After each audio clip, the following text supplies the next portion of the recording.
Tuan-tuan dan puan-puan yang dihormati lagi dimuliakan, orang sering bertanya pada kita, dahsyat sungguh virus ini. Dahsyat sungguh virus ini. Begitu sekali dia menyerang manusia, dahsyat sekali serangannya. Sehingga kita hari ini sudah tenggelam punca, seolah-olahnya demikian, tentang apa yang patut kita lakukan. Ya, kita tak sangat tenggelam punca sebenarnya. Kita tahu juga apa yang sepatutnya kita lakukan. Bukan kita sekarang ini masing-masing tak tahu apa benda yang patut kita buat. Tidak demikian. Jangan panik sedemikian rupa. Ada benda yang kita tahu tentang virus ini. The science of the virus. Sains tentang virus ini kita tahu. Penyakit ini dipanggil COVID-19.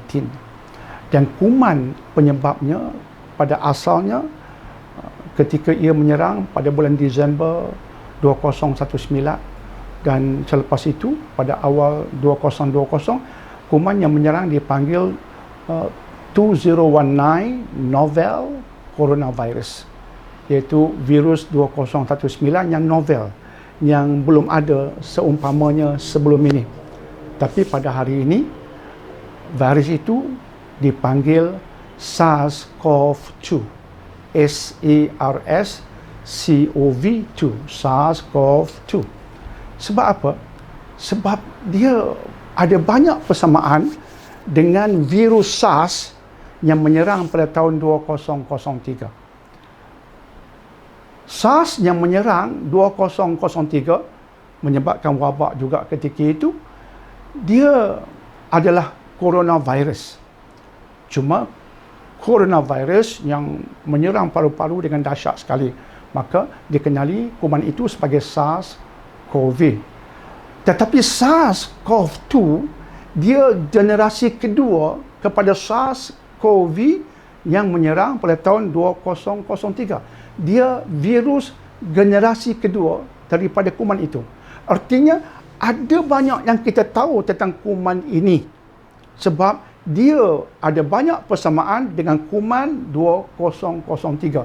Boleh saya sebutkan kuman dalam konteks sekarang, ia bermaksud virus yang menyerang 2003. Ada banyak persamaan SARS-CoV-2 dengan SARS-CoV yang pertama, iaitu yang melanda 2003. Cuma SARS-CoV-2 ini berbanding SARS-CoV 2003, dia lebih brutal. Dia lebih dahsyat serangannya berbanding yang wujud pada tahun 2003. Sekaligus kita faham bahawa virus ini dia boleh berlaku mutasi. Yang 2003 berlaku mutasi, sedikit sebanyak perubahan sehingga kuman yang sama menjadi novel, menjadi luar biasa sedikit sehingga serangannya lebih dahsyat berbanding yang asal. Tapi di penjuru yang lain pula ada banyak persamaan. Itu the science of virus. Itu sains tentang virus. Dia boleh berubah sedikit sebanyak secara tabi'i. Allah takdirkan dia seperti itu. Ya, ada soalan. Ya, adakah bakteria sama dengan virus? Itu soalannya. Terima kasih. Adakah virus dan bakteria ni sama? Samanya sedikit, tidak samanya banyak. Sama yang sedikit itu, ya, dia boleh mendatangkan penyakit. Bakteria boleh mendatangkan penyakit. Virus juga boleh mendatangkan penyakit. Tetapi yang tidak sama je banyak. Pertama sekali, bakteria ini, dia sel. Dia sel. Cuma saintis menyebutkan bakteria sebagai single cell.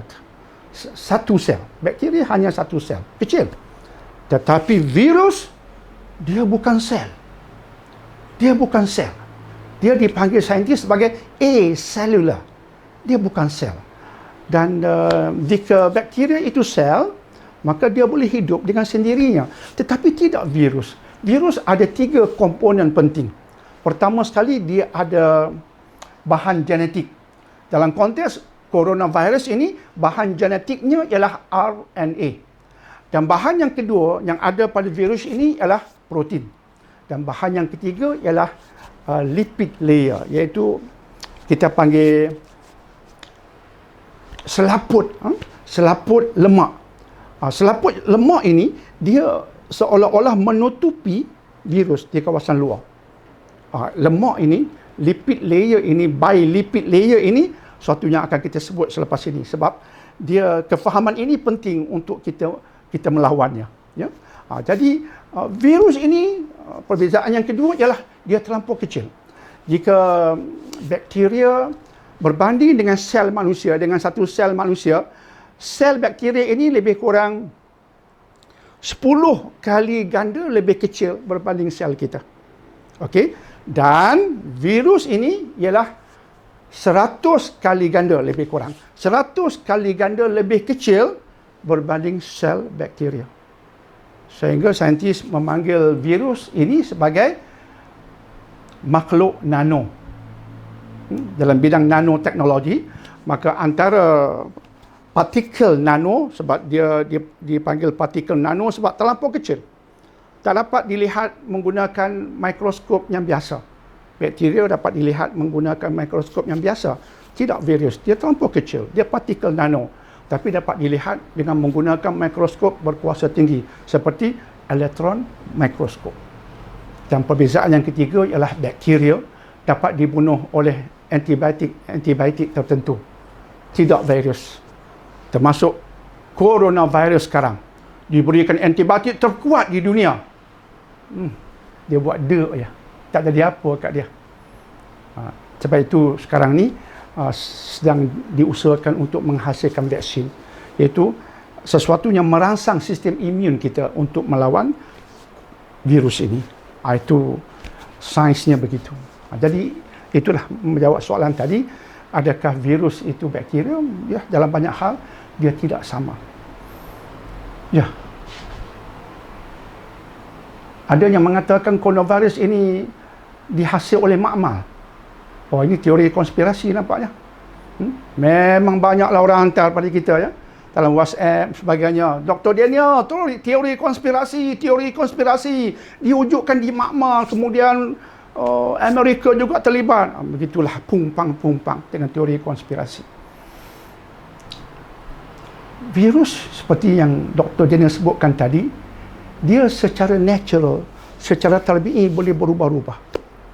Sebab komponen genetik RNA yang kita sebutkan tadi, tak perlu ada makmal pun dia boleh berubah-ubah. Begitulah virus. Bayangkan doktor sebutkan tadi, virus 2003 berubah sedikit menjadi lebih dahsyat berbanding 2003, sehingga jadilah coronavirus yang menghasilkan COVID-19 sekarang. Dari 2003, sebab dia berubah. Dan perubahan itu di sudut sains virus tidak pelik langsung. Tidak perlu saintis bersusah payah pergi ke makmal nak mengubahkannya. Dia boleh berubah sendiri.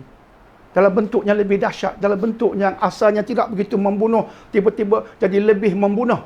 Virus boleh berubah. Itu takdir Allah bagi virus. Dan bila wujud teori konspirasi ini, ya, saya tidak menafikan di dunia ini ada penjenayah. Ada manusia jahat yang otaknya hanya memikirkan hendak menyebabkan orang menderita. Saya tak nafikan ada makhluk seperti itu. Tapi untuk kita kata dengan yakin, ini yang menghasilkan virus, yang menghasilkan COVID-19 ini adalah satu konspirasi, kita nak mengatakan dengan yakin, ingat, itu satu tuduhan. Nak berhati-hati dengan dunia sebab ada penjenayah, bagus. Tapi nak sebut dengan yakin, berhati-hati. Akhlak kita bukan akhlak yang sembrono seperti itu. Berhati-hati. Apatah lagi bagi Dr. Daniel, saya suka sesuatu itu berasaskan rujukan, sandaran, sains, disuluh oleh agama. Saya suka bercakap dengan nada seperti itu. Ada beberapa orang saintis baru-baru ini, ketika teori konspirasi ini sedang berlega dalam masyarakat, saintis-saintis ini buat kajian nak memastikan betul dah ada kemungkinan tak virus yang menghasilkan COVID-19 ini memang dihasilkan di makmal. Jadi berkemungkinan dengan itu teori konspirasi ini dapat diangkat. Jadi saintis-saintis ini bukan seorang dua, beberapa orang buat kajian demi kajian, dan mereka mengatakan bahasanya tidak mungkin ini berlaku secara natural. Selepas mereka mengkaji proses virus ni menyerang. Pertama, virus ini, dia di luar, tuan-tuan dan puan-puan, dia macam mati. Dia tak seperti bakteria. Virus, sebab dia bukan sel, di luar, jika kita, katalah kita batuk, ada virus melekat di tangan dia macam tidak hidup. Kemudian kita sentuh meja, kemudian kuman tu ada di situ. Tak nampak dengan mata kasar, tapi dia ada di situ. Dia macam tidak hidup. Dia memerlukan host untuk hidup dan untuk menggandakan jumlahnya. Dia perlukan host. Host itu boleh haiwan, boleh pohon, dan dalam kes coronavirus penyebab COVID-19 ni, dia menyerang kita manusia.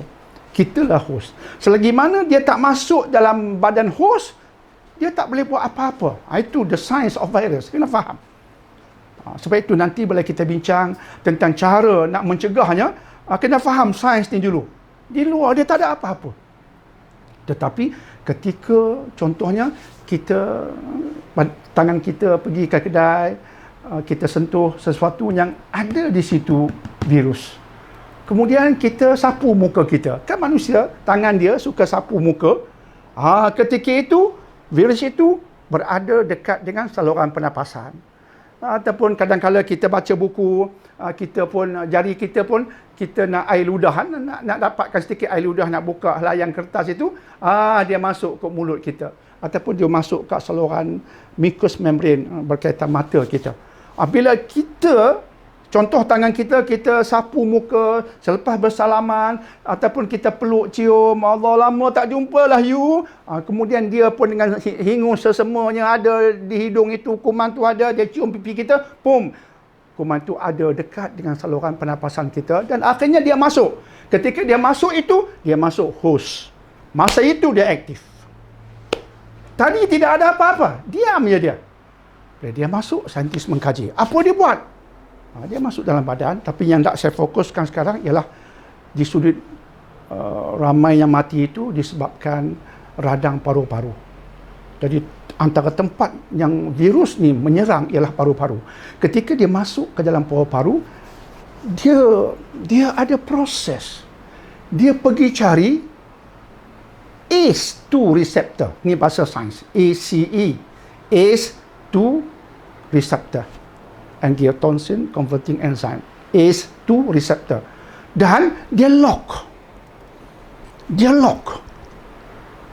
Jadi bila saintis mengkaji proses itu, nampak smart sungguh. Dia tahu ACE2 receptor, dia boleh lock dengan tepat. Kemudian selepas dia lock di sel ACE2 receptor tadi, dia telah conquer sistem badan di kawasan itu. Dia ambil alih sistem badan ketika itu akan menuruti kehendak virus ini, dan ketika itulah dia replicates and propagates. Masa itulah dia menambah biak dan kemudian menyerang dalam host, memanfaatkan ACE2 receptor. Bila saintis kaji, saintis merumuskan proses begini dengan detailnya, dia hanya boleh terhasil secara natural, bukan di makmal. Jadi itu satu penemuan. Jadi bagi saya, kita balik pada sains lah, insya-Allah. Tuan-tuan dan puan-puan yang dihormati lagi dimuliakan, begitulah yang boleh kita kaitkan sedikit tentang virus ini. Dan tak perlu saya perincikan tentang ACE2 receptor tadi, tak perlu. Dan bacalah di mana-mana saja yang kita boleh dapati untuk lebih faham dan lebih mendapat perincian.